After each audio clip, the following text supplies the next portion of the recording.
नमस्कार. आज आपण साजरा करतोय मराठी भाषा गौरव दिन. हा दिवस साजरा केला जातो महान कवी कुसुमाग्रज म्हणजेच वि. शिरवाडकर यांच्या जयंतीनिमित्त.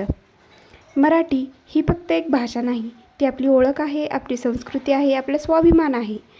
आपण लहानपणी आई हा शब्द प्रथम उच्चारतो आणि तो शब्द मराठीतलाच असतो. त्यात माया आहे, आपुलकी आहे आणि जिव्हाळा आहे.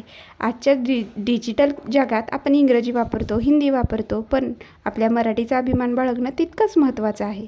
मराठी ही संतांची, साहित्यिकांची आणि क्रांतिकारकांची भाषा आहे.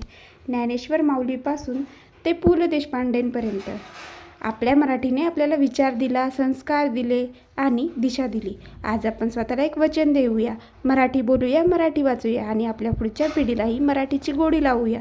कारण भाषा जिवंत राहते ती आपल्या वापरामुळे आणि आपली मराठी सदैव जिवंत राहील जोपर्यंत आपण तिच्यावर प्रेम करतो. जय महाराष्ट्र, जय मराठी.